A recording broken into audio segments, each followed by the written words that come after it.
Exposée au vent du nord-ouest, la baie de Calvi se situe au cœur d'une Méditerranée en pleine santé. Un environnement propice pour y installer une base scientifique dédiée à l'étude du milieu marin. C'est ainsi que la Starezo, la station de recherche sous-marine et océanographique, s'y est établie en 1972 à l'abri de la presqu'île de la Revelata.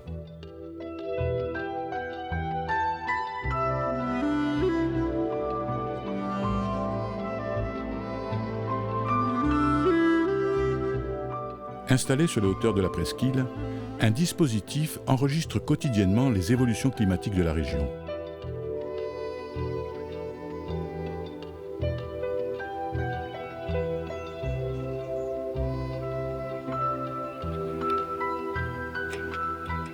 Ce matériel, c'est une station météo qui va mesurer toutes les 20 minutes les conditions météorologiques du large. On est au plus haut de la presqu'île de la Revelata. Et toutes les 20 minutes, ça va s'enregistrer dans cette unité, mais en même temps, ça va être envoyé via une liaison radio vers un ordinateur qui se trouve à la station Starezo, qui lui-même va renvoyer les données vers une banque de données qui se situe à l'Université de Liège, banque de données qui est ouverte sur l'ensemble des chercheurs du monde entier. Depuis 2012, la base scientifique corse a mis en place une opération de grande envergure. StareCapMet, c'est un programme qui est soutenu régionalement par la collectivité territoriale de Corse et par l'agence de l'eau, RMC. Et c'est un programme qui a pour objectif de mesurer à très haute fréquence ce qui se passe dans la mer Méditerranée, dans la baie de Calvi, au niveau de la baie de Calvi, mais aussi au niveau du large, et de faire des mesures à haute fréquence sur la faune, sur la flore, sur la physique et la chimie de l'eau de mer, et de coupler ça avec ce qui se passe dans l'atmosphère, puisque l'océan et l'atmosphère sont liés, donc une station météo. Les prélèvements qui sont effectués dans la baie de Calvi peuvent être traités par des chercheurs internationaux. Et par exemple, en ce moment, nous avons un chimiste, mais qui travaille avec une biologiste, qui travaille avec un technicien, qui analyse ces prélèvements, qui les font d'ailleurs en plongée dans l'eau, qui les analyse et qui les traite ici au laboratoire. Je fais de la chimie dans un milieu particulier qui est la mer. Et le groupe dans lequel je travaille à l'Université de Liège s'occupe des gaz à effet de serre et plus particulièrement du CO2.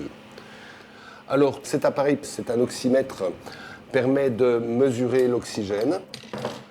Pour pouvoir calculer l'oxygène dans l'eau, la pression partielle de l'oxygène dans l'eau, on a besoin de la salinité. Donc cet appareil est un thermosalinomètre qui mesure donc la conductivité et la température, grandeur à partir de laquelle on peut calculer la salinité. Pour la photosynthèse, il faut savoir quelle est la quantité de lumière qui arrive sur le dessus de l'herbier, qu'on appelle la canopée. Et en fait, pour ça, ici, on a une mesure qui est faite via cette cellule. De l'autre côté, nous avons ici un fluorimètre. Le fluorimètre, en fait, mesure la fluorescence de l'eau qui est en relation avec le contenu en phytoplancton.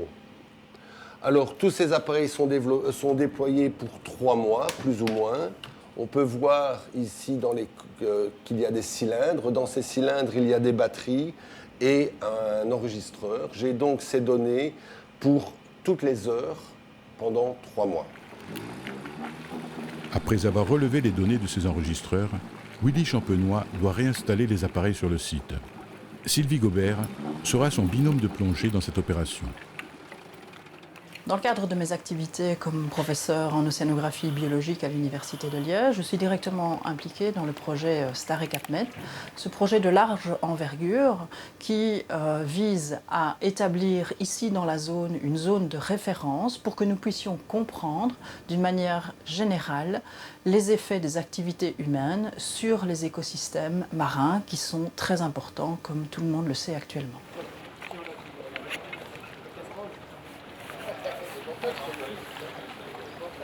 Il faut pouvoir écarter pour pouvoir mettre sur le câble et visser ici. Ça, tu as les... J'ai les clés qui vont avec et sont dans ma stab. Okay.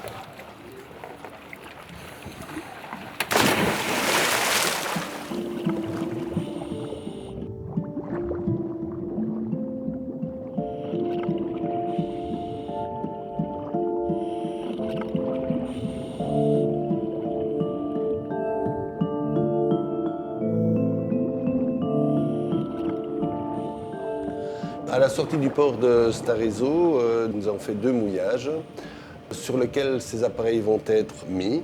Ça fait 8 ans, nous avons une série temporelle de 8 ans permettant de suivre l'oxygène.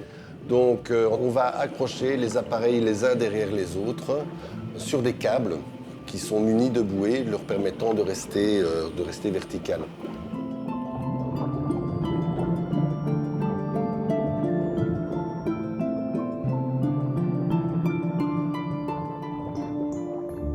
Il y a un oxymètre qui se trouve à 9 mètres de profondeur, donc juste à la limite de la canopée, un deuxième à 7 mètres et un troisième qui se trouve à 4,50 mètres.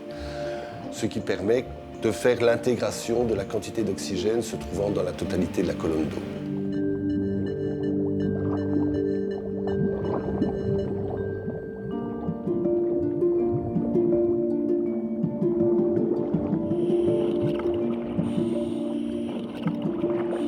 Le but de ces mesures, c'est d'avoir des grandeurs de balance de CO2 pour pouvoir ensuite faire rentrer ça dans les modèles de réchauffement climatique.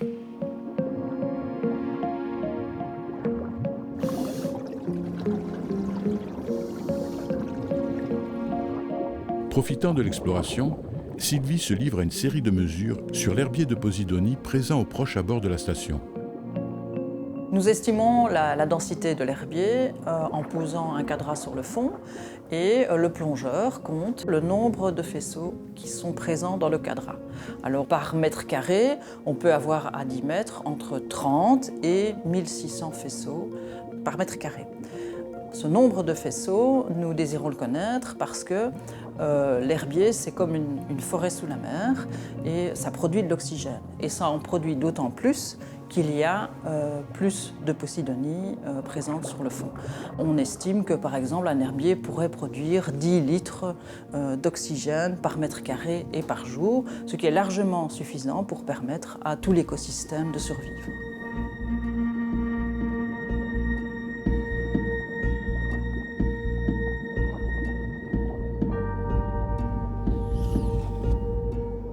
L'équipe de scientifiques effectue divers prélèvements en vue de les analyser. Si une simple seringue suffit pour ponctionner de l'eau de mer, un dispositif plus complexe est nécessaire pour prélever l'eau qui se trouve sous le sédiment. Une des expériences qui est en cours actuellement, c'est de tenter de doser la quantité d'oxygène qui est présente sous les herbiers de Posidonie. Donc pour cela, ce que nous faisons, c'est que nous prélevons l'eau qui est dans le sédiment et nous essayons aussi de mettre au point la technique qui permette de doser cette quantité d'oxygène.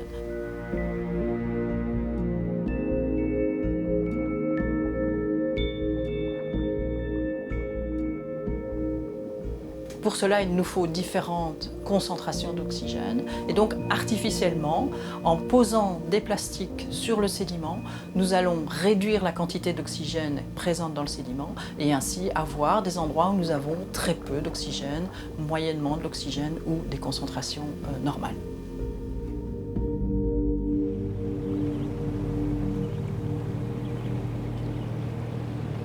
On a des bateaux qui partent en permanence en mer pour effectuer des observations ou des prélèvements, en physico-chimie par exemple, en immergeant des sondes qui vont permettre d'étudier la stratification de la masse d'eau de mer par exemple, mais aussi la faune, la flore, bien sûr la Posidonie, organisme important pour la Méditerranée, des fonds rocheux où on va étudier les fonds coralligènes en particulier, et on va par des indicateurs montrer s'ils se dégradent ou s'ils ne se dégradent pas pour des raisons locales ou pour des raisons plus globales comme le changement climatique. Mais on va aussi, à l'occasion, étudier des espèces emblématiques comme le corail rouge, par exemple.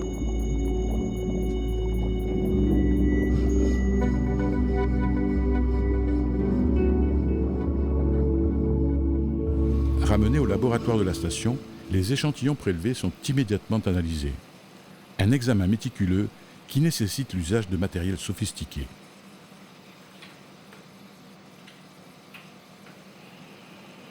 Renzo Biondo, technicien hautement qualifié, s'affaire autour d'une étrange machine.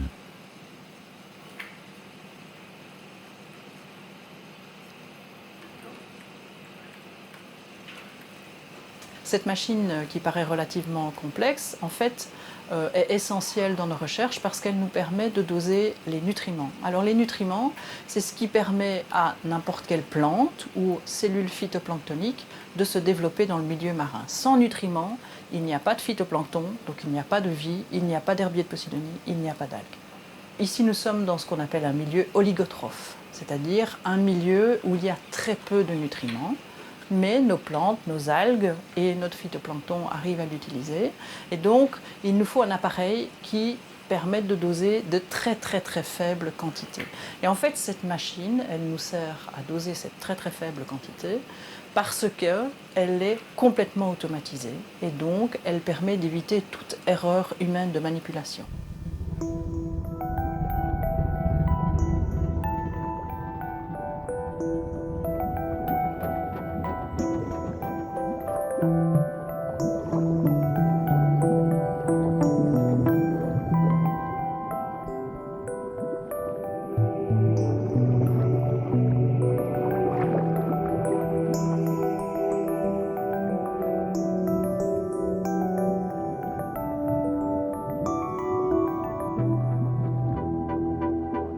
L'attention particulière que portent les scientifiques à l'étude de la grande prairie sous-marine est légitime. Surnommé à juste titre le poumon de la mer, le vaste écosystème végétal est un lieu de vie exceptionnel, un refuge pour quantité d'espèces marines de toutes sortes. Pour la plupart d'entre elles, l'enchevêtrement de feuilles est une cache efficace pour échapper aux prédateurs. D'autres s'en nourrissent à longueur de journée, comme certains échinodermes ou encore les poissons herbivores qui broutent l'herbier. Mais ce que l'on sait moins, c'est que la Posidonie joue un rôle majeur dans la lutte contre le changement climatique. La Posidonie, qui est une plante marine et qui produit des fleurs, a un rôle essentiel dans le cycle du carbone. Cette plante fait la photosynthèse et donc elle produit des tissus qui contiennent du carbone, mais qui peuvent aussi être accumulés au niveau du sédiment. Et cette quantité de carbone stockée pendant des centaines d'années dans les herbiers peut jouer un rôle dans ce qu'on appelle le puits de carbone et donc une diminution possible des stocks de carbone qui seraient émis par l'homme. Donc la Posidonie, dans ce cadre-là, pourrait jouer un rôle dans le cycle du carbone et donc dans notre climat.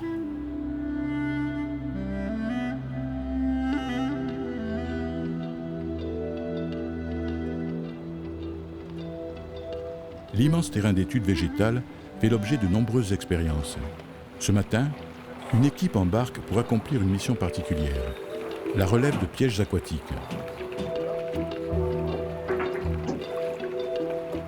À la tête de l'équipe, Arnaud Abadi. Il y étudie les différents impacts que subit l'herbier sous-marin.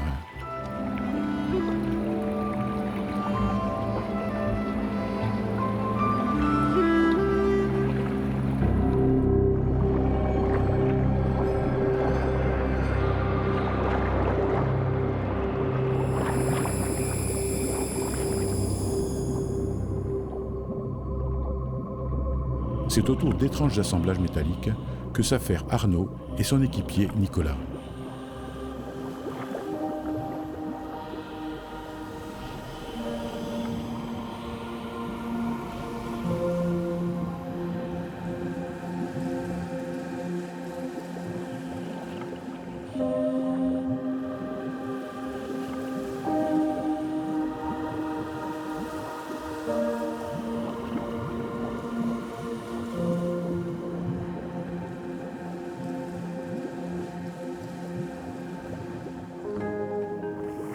On a laissé des tubes pendant 10 jours sous l'eau.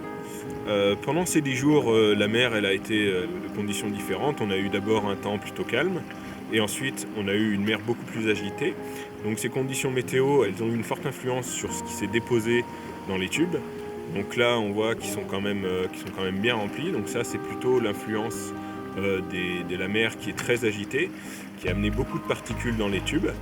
Et donc là, tout simplement, on les referme afin de stopper totalement l'expérience. Et ensuite, on va pouvoir analyser en laboratoire le contenu de ces tubes. Ce qu'on essaye de faire, c'est d'étudier les trous dans l'herbier de Posidonie. Ces trous ils peuvent être d'origine naturelle ou ils peuvent être créés par les activités de l'homme. Et donc, nous, ce qui va nous intéresser, par exemple, pour les trous naturels, ça va être d'étudier la vitesse du courant qui va venir éroder l'herbier, un peu comme une falaise. Et ensuite, ce qui va nous intéresser également, c'est quelle quantité de sédiments, donc de sable, va se déposer dans ces trous.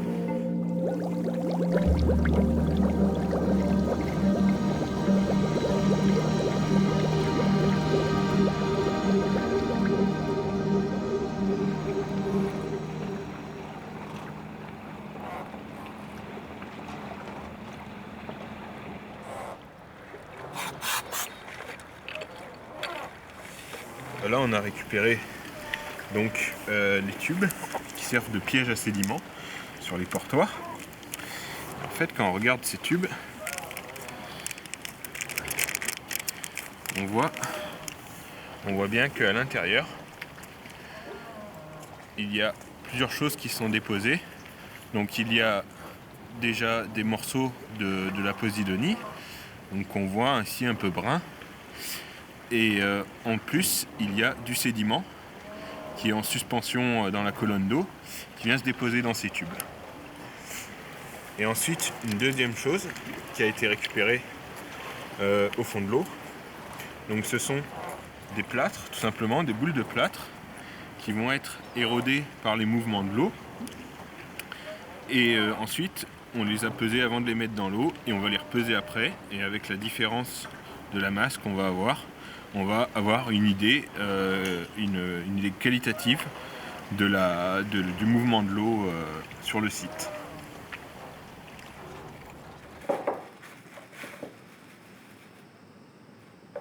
Pour mesurer l'oxygène, on ne peut pas tout simplement mettre une sonde et avoir une mesure qui nous donne la concentration en oxygène. On doit passer par des mesures un peu plus indirectes.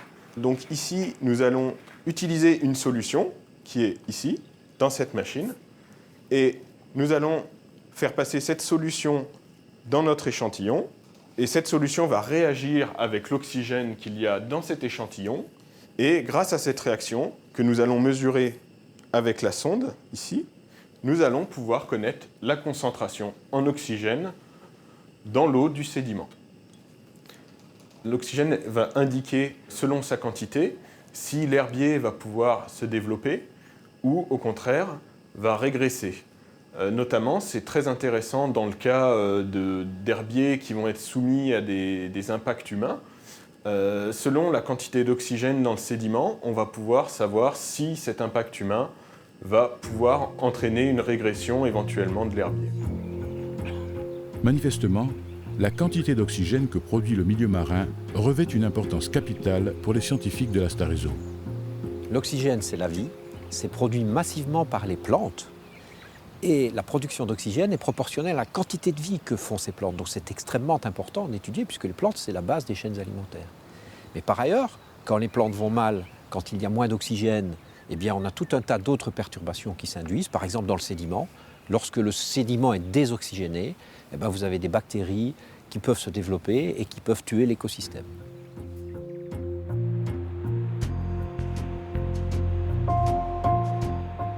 Avec sa gare ferroviaire ultramoderne, Liège est la première ville touristique de Wallonie.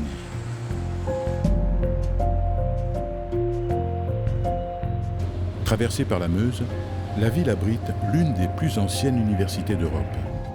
C'est là que nous retrouvons Pierre Lejeune. Il apporte avec lui un conteneur rempli d'échantillons prélevés à la Starezo.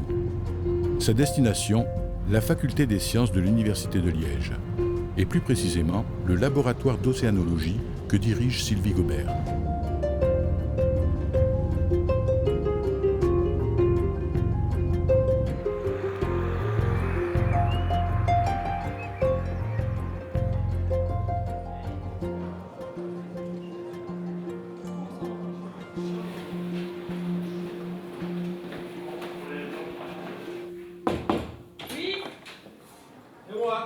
Et voilà.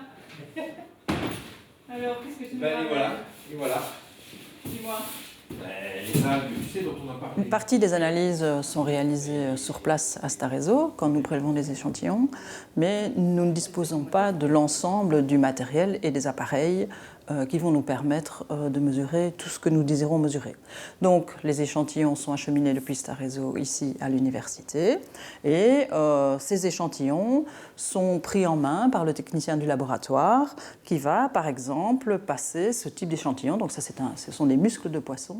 Ces muscles de poisson vont être mis dans le four à micro-ondes, vont être mis à l'état liquide et puis on va pouvoir les mettre dans l'appareil qui mesure le mercure et nous allons pouvoir doser le mercure ou d'autres éléments traces avec d'autres appareils de pointe que nous possédons ici au laboratoire.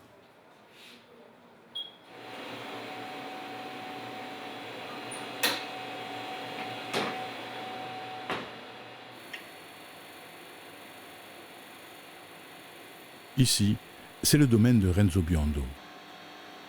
L'un de ces appareils est capable d'effectuer des mesures d'une extrême précision. Cette machine sert à analyser le mercure dans différents matériaux, que ce soit du sédiment, de l'eau ou matériaux biologiques comme du poisson. Elle est capable de déceler de très très faibles quantités de mercure. Pour vous donner une idée, elle peut déceler l'équivalent de quelques grains de sel dans 1 mètre cube d'eau.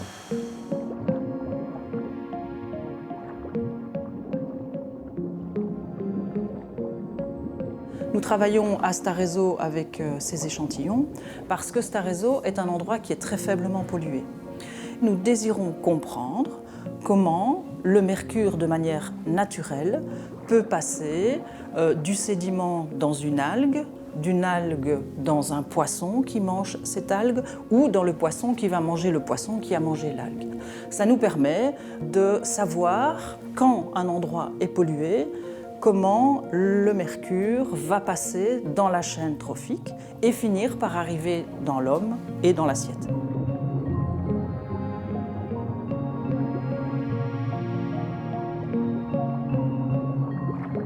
On a des observations directes de l'état de la mer dans le port de Starezo. Le gros avantage de cette webcam, c'est que les images arrivent ici à Liège et que nous stockons toutes les 20 minutes une image, ce qui permet par après de recréer un historique. Ce qui est important pour nous, c'est d'avoir un certain nombre de mesures en direct. Et pour obtenir cela, on a dû automatiser la station météo qui se trouve à proximité de la station. Ce qu'on a dû faire, c'est effectivement que toutes les mesures qui sont faites en fait toutes les 20 minutes redescendent par radio jusqu'à la station étant connectée sur Internet. Il nous était possible à ce moment-là de récupérer l'information qui arrive ici à Liège. Avec StarEcapMed, donc on va collecter une très grande quantité de données, des données de faune, des données de flore, des données de chimie de l'eau, des données de chimie du sédiment, des données de physique. Et tout ça va donc rentrer dans cette grande base de données qui va pouvoir être visitée, explorée par des scientifiques du monde entier. Pourquoi ? Simplement, par exemple, quand vous voulez commencer à étudier et faire des prospectives sur le climat, vous devez avoir des sites de référence, des endroits où les processus sont étudiés.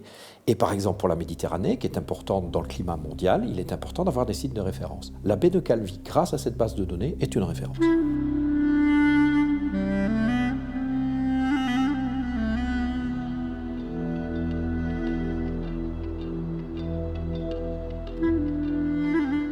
Depuis son île méditerranéenne, la Starezo s'emploie quotidiennement à trouver des réponses à la question vitale que se pose la communauté scientifique mondiale. Comment affronter la menace du réchauffement climatique ? À travers l'étude des mutations que subit l'environnement marin et avec l'aide de chercheurs venus du monde entier, l'opération StarEcapMed ouvre une perspective. L'espoir que les résultats de ces recherches collectives permettront de relever les défis de l'écologie de demain.